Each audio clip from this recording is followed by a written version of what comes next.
We've seen fast food giants like McDonald's and Starbucks all report this season saying slowing consumer demand is a headwind for the companies. But Krispy Kreme actually seen some growth in that consumer demand that we saw in their Q1 earnings report out today. The donut giant seen net revenue grow 5.7% to over $442 million. So to break down what's next for the company, Josh Charlesworth, Krispy Kreme's CEO and president, and our very own Yahoo Finance's Brooke DiPalma here for this discussion. Josh, thanks for being here.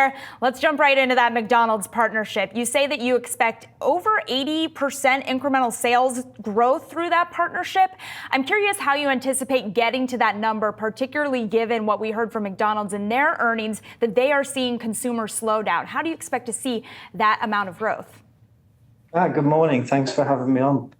It was great results that we reported this morning, and they really reinforced that our strategy is working. Our strategy to get our donuts out to more people, and the McDonald's national rollout is all about that. Indeed, we can even, with a national rollout to McDonald's, access other major customers. And at the same time, the results this morning showed that Krispy Kreme consumer is excited about the brand. Lots of excitement around our special occasion varieties, and hence why the confidence in a national rollout in the consumer and in our expansion strategy. Well, I'm curious then, because you talk about that expansion strategy, but you mentioned something that I want to follow up on, which is the frequency of the consumer. To what extent is that a potential headwind for you, that you are seeing consumers potentially coming in once, twice a year and not necessarily making Krispy Kreme a habitual part of their lifestyle?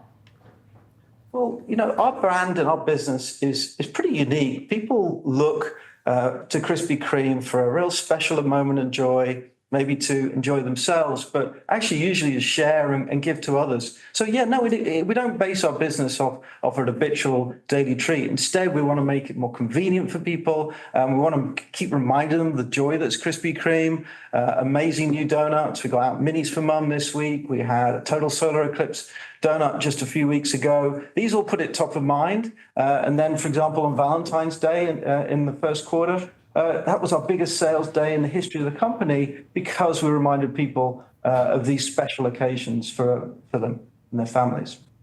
Josh, I do quickly want to weigh back in on that McDonald's test. What exactly happened during that 160 store test that gave you the confidence that you could expand this nationally? Well, the first thing is our Krispy Kremers did an awesome job in getting three of our people's favorite Krispy Kreme donuts out to more than 160 McDonald's across Kentucky, and they were great quality, fresh daily, and that was the most important thing for us. Then we saw the consumer reaction, and we also saw the partnership with the McDonald's team, and both worked really well.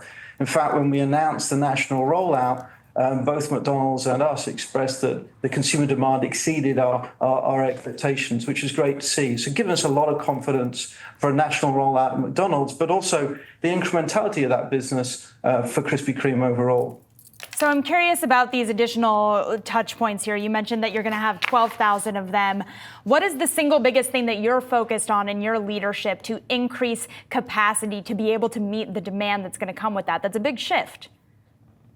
Well, actually, we grew points of access nearly 20% just in the first quarter of this year. So for some time, we've been pursuing this expansion strategy by making our donuts more available. Number one reason why people say they may not purchase a Krispy Kreme still is it's just not convenient. So we're working to address that. So our team has been working on that.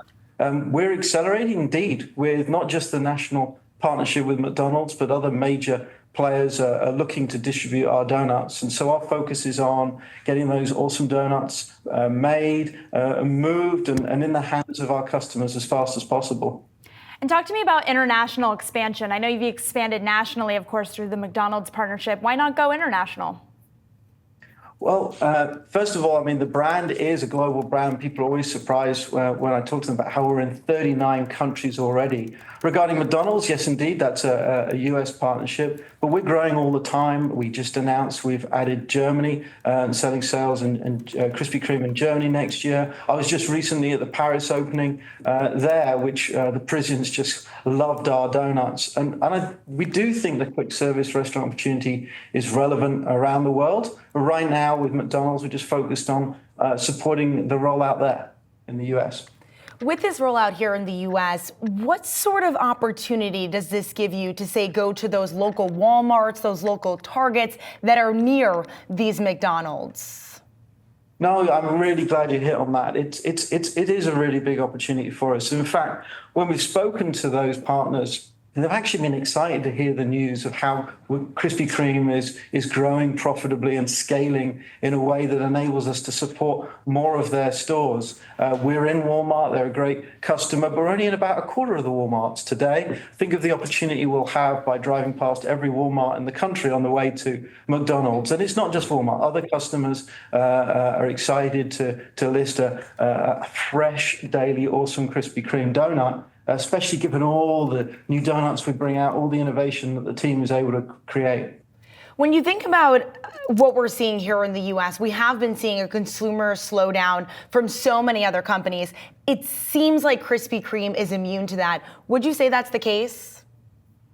I'd say we're always mindful of the consumer environment. It's important to be aware of it. But really, we're focused on making sure that the donuts are really top of mind and unique. For example, in the first quarter, we're able to generate over 17 billion media impressions by communicating our new donuts or reacting to them. Situations like, I don't know if you recall the AT&T outage, we brought out a donut, especially that day, a free donut for those impacted. So we're always adapting to the environment and reminding people of the joy that's Krispy Kreme, and that's what makes us special, I think. I know you announced a third-party delivery partnership in D.C. I'm curious about why not going with a bigger name for that partnership, like an Uber? Well, we are exploring a few alternatives right now. DC, we're also doing something similar in LA right now. Our tests to understand how we can get our donuts to the delivered fresh daily doors, to these grocery doors, to McDonald's indeed, as we roll it out. And so the partner we've chosen right now is a test, and we'll be looking at different providers and seeing if we can maintain the quality and service whilst retaining the economics as well. So we'll see how that goes. All the while, our focus is on how do we modernize the making and moving of donuts so that we can make sure the company is supporting this expansion profitably at the highest quality. Well, Josh, we really appreciate you joining us after this earnings print this morning. Thank you so much for making the time to chat with Yahoo Finance. That was Josh Charlesworth, the CEO of Krispy Kreme, and of course, our very own Brooke DiPalma.